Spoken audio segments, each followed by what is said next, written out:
રાજકોટથી સમાચાર છે। વધુ એક ખાનગી હોસ્પિટલનો કાંડ સામે આવ્યો છે। રાજકોટની સમર્પણ હોસ્પિટલનો કાંડ જાણવા મળ્યો, જે 40 લાખનો મેડિક્લેમ પકાવવા માટે કારસ્તાન રચવામાં આવ્યું। દર્દી મયુર છુછારને લકવાની અસર થઈ હતી અને રિપોર્ટ બનાવ્યો હતો। દર્દીનો બોગસ રિપોર્ટ બનાવ્યો હોવાનો દાવો કરાઈ રહ્યો છે। ડોક્ટર મેહુલ સોલંકીના રિપોર્ટમાં ડાબી બાજુ લકવાની અસર બતાવાઈ, જ્યારે ડોક્ટર મનોજ સીડાએ જમણી બાજુ લકવાની અસર બતાવી। પેશન્ટ છે અહીંયા ટ્રીટમેન્ટ લેવા માટે સામાન્ય નબળાઈ છે એવી રીતે ટ્રીટમેન્ટ લીધી છે અને આપણા ડૉક્ટરે સામાન્ય ટ્રીટમેન્ટ જ આપેલી છે। એને કોઈ પણ જાતના કોઈ રિપોર્ટ પણ કરાવેલા નથી, પણ અને આપણે જે એનું બિલ લીધું છે એ એની સામાન્ય ટ્રીટમેન્ટનું જ બિલ લીધું છે, વધારાનું કોઈ બિલ પણ લીધેલું નથી। અહીંથી ગયા પછી પાછળ એનો મોટો મેડિક્લેમ હશે, એ આપણી અજાણ હતા અને મોટા ક્લેમમાં એને પોતાની રીતે પોતે રિપોર્ટ તૈયાર કરેલા છે।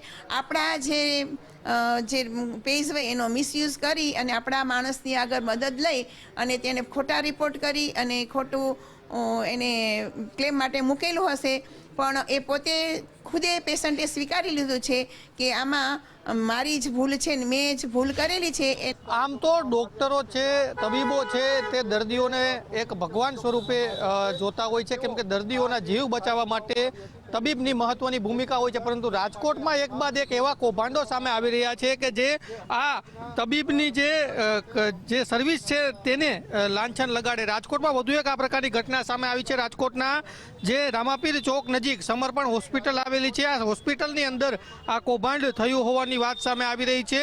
મેડિક્લેમ, બોગસ મેડિક્લેમ પકાવવા માટે 40 લાખનું કૌભાંડ છે તે કરવામાં આવ્યું હોય તેવી જે ઘટના છે તે સામે આવી છે ને આમાં સમર્પણ હોસ્પિટલના ડૉક્ટર મેહુલ સોલંકીની પણ જે સમગ્ર સંડોવણી છે તે સામે આવી છે। આ ઉપરાંત જે દર્દી છે તે પણ આ સમગ્ર ઘટનાની અંદર જે મયુર છુછાર નામનો દર્દી છે તેની મુખ્ય ભૂમિકા હોય તેવું પોલીસ ફરિયાદ છે તે નોંધવામાં આવી છે। જે આખો મામલો છે તે ત્યારે બહાર આવ્યો કે જ્યારે જે એક ડૉક્ટર છે, એક તબીબ છે, તેમના દ્વારા ડાબી બાજુ, જ્યારે બીજા તબીબ છે તેમના દ્વારા જમણી બાજુ પેરાલિસિસ હોય એ પ્રકારનો રિપોર્ટ બનાવવામાં આવ્યો ને આખું કૌભાંડ છે તે થતું થયું છે ને આ મામલાને લઈને અત્યારે જે ગાંધીગ્રામ પોલીસ મથક છે તેમાં ફરિયાદ નોંધવામાં આવી છે। ત્યારે આ સમગ્ર મામલાને લઈને જે સમર્પણ હોસ્પિટલ છે તેના એક કર્મચારીની પણ ભૂમિકા હોય તેવી વાત સામે આવી રહી છે। આ સમગ્ર મામલાને લઈને હજુ કોની સંડોવણી છે, અગાઉ આ પ્રકારે બોગસ ક્લેમ પકાવવા માટે કઈ પ્રકારનું કૌભાંડ આચરવામાં આવ્યું હતું કે કેમ, આ તમામ બાબતોને લઈને અત્યારે પોલીસ છે તેમના દ્વારા તપાસ હાથ ધરવામાં આવી છે। પરંતુ ફરી એક વખત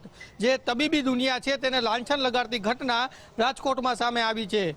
કેમેરા પર્સન દેવજી રંગાડિયા સાથે ગૌતમ ભેડા, ગુજરાત ફર્સ્ટ, રાજકોટ। તો રાજકોટમાં આ મેડિક્લેમનું મોટું કાંડ સામે આવ્યું છે। શું અગાઉ પણ આ રીતે કોઈ કાંડ આચરવામાં આવ્યું છે કે કેમ એ સવાલ છે, એ દિશામાં પણ તપાસ